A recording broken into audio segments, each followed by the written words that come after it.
बिस्मिल्लाहिर्रहमानिर्रहीम। आज का हमारा टॉपिक है इलेक्ट्रिकल प्रॉपर्टीज़ ऑफ सॉलिड्स। इस टॉपिक में हम सॉलिड्स की इलेक्ट्रिकल प्रॉपर्टीज़ को डिस्कस करेंगे और ये देखेंगे कि एक कंडक्टर कंडक्टर क्यों है, एक इंसुलेटर इंसुलेटर क्यों है और सेमीकंडक्टर की क्या प्रॉपर्टीज़ हैं और वो क्यों है। तो सबसे पहले हम क्लासिफिकेशन करते हैं सॉलिड्स की on the base of electrical properties. Electrical properties की बेस पे सॉलिड्स की 3 टाइप्स होंगी। पहले नंबर पे कंडक्टर्स, दूसरे नंबर पे इंसुलेटर्स और तीसरे नंबर पे सेमीकंडक्टर्स। कंडक्टर्स ऐसे मटेरियल्स को कहते हैं जिनकी कंडक्टिविटी बहुत ज़्यादा हो या इसके बरक्स उनकी रेजिस्टिविटी ज़्यादा और बहुत कम हो।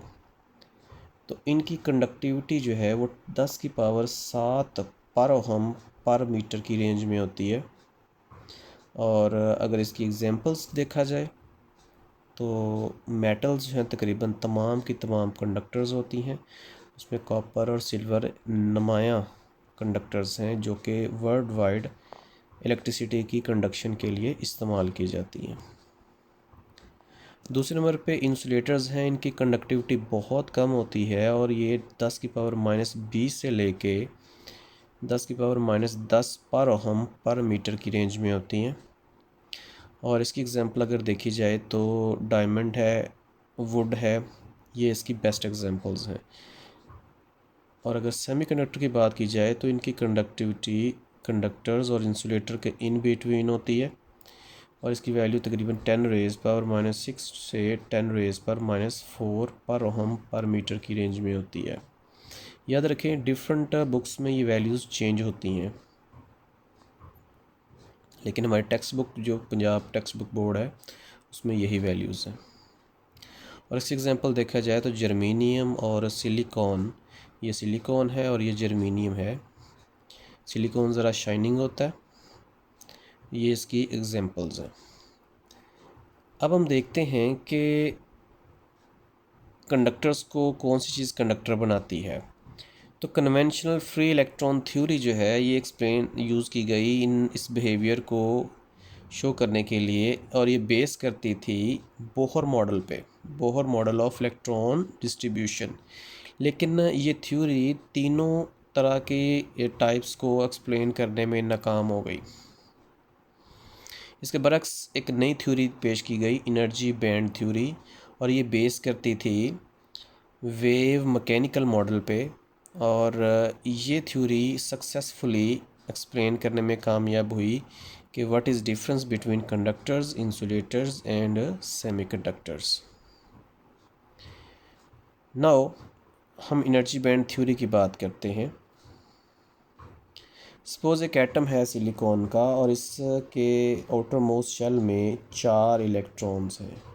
और किसी भी एटम का जो आउटर मोस्ट शेल होता है इसके इस शेल को वैलेंस शेल और उसके इलेक्ट्रॉन को वैलेंस इलेक्ट्रॉन कहते हैं। अगर हम इन इलेक्ट्रॉन्स की एनर्जी की बात करें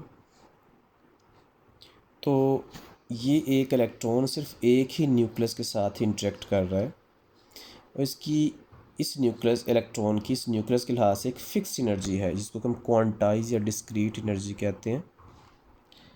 इसी तरह से अगर एक और एटम्स जो हैं मज़ीद इसके पास आ जाएं तो इस इलेक्ट्रॉन की हर न्यूक्लियस से चूँकि डिस्टेंस डिफरेंट है इसलिए इन इलेक्ट्रॉन के लिहाज से इसकी एनर्जी भी डिफरेंट हो गई।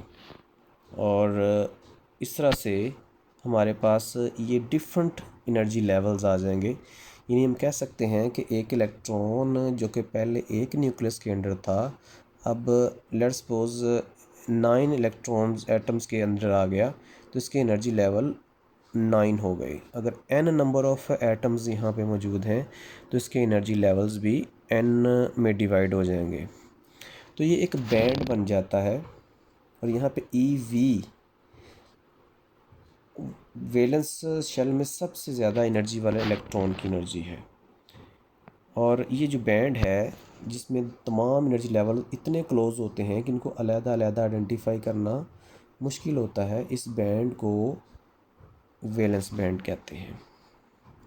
इस तरह से वो इलेक्ट्रॉन जिनकी एनर्जी इतनी ज़्यादा हो कि वो किसी एक एटम से फिक्स ना हो बल्कि फ्रीली पूरे क्रिस्टल में मूव करते फिरें, उनकी एनर्जी इन वैलेंस शेल के इलेक्ट्रॉन से ज़्यादा होती है और उन एनर्जी के जो बैंड है उसको हम कंडक्शन बैंड कहते हैं। और यहाँ पे EC कंडक्शन बैंड में मौजूद इलेक्ट्रॉन में से सबसे कम एनर्जी वाले इलेक्ट्रॉन की एनर्जी है। और इन दोनों के दरमियान वैलेंस बैंड में सबसे ज़्यादा एनर्जी वाले इलेक्ट्रॉन और कंडक्शन बैंड में सबसे कम एनर्जी वाले इलेक्ट्रॉन के दरमियान जो एनर्जी डिफरेंस है इसको फॉरबिडन एनर्जी गैप कहते हैं। फॉरबिडन का मतलब है कि इस रेंज में कोई किसी भी इलेक्ट्रॉन की एनर्जी नहीं होती, ये टोटली एम्प्टी बैंड्स होते हैं। अब हम इस थ्योरी की बेस पे मज़ीद देखते हैं। तो कंडक्टर्स की अगर बात करें तो कंडक्टर्स जो हैं इसमें वैलेंस बैंड, सॉरी सबसे पहले इंसुलेटर्स, और इसमें जो वैलेंस बैंड है ये कम्प्लीटली फिल्ड होता है। कंडक्शन बैंड जो है ये खाली होता है और इनके दरमियान एक लार्ज गैप होता है और वो 3 इलेक्ट्रॉन वोल्ट से ज़्यादा होता है। अगर हम इस इंसुलेटर को इतनी एनर्जी दें भी तो जब तक उसके इलेक्ट्रॉन्स जो हैं वो वैलेंस बैंड से निकल के कंडक्शन बैंड में जाएंगे इससे पहले उसका जो मटीरियल है वो जल जाएगा।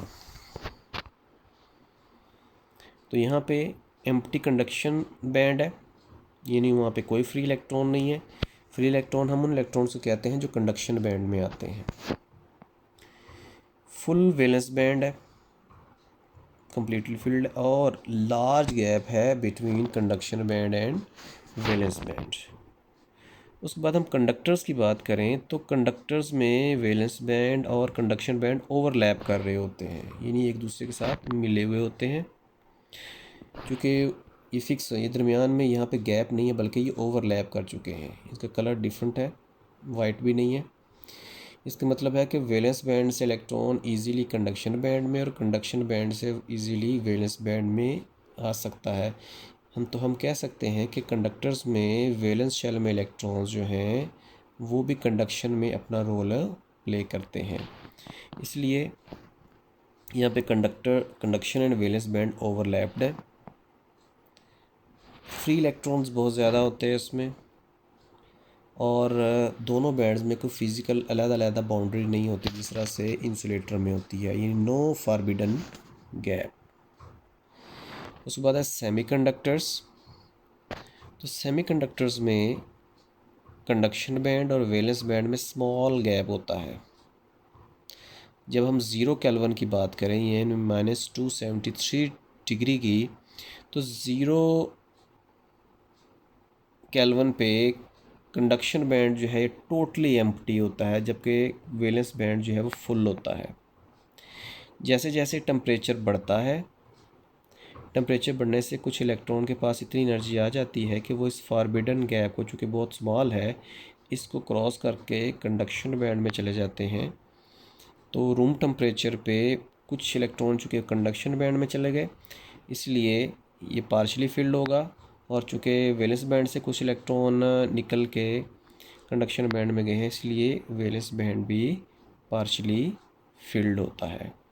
तो इस तरह से हम इंसुलेटर्स, कंडक्टर्स और सेमीकंडक्टर को क्लासिफाई करते हैं on the base of energy band theory.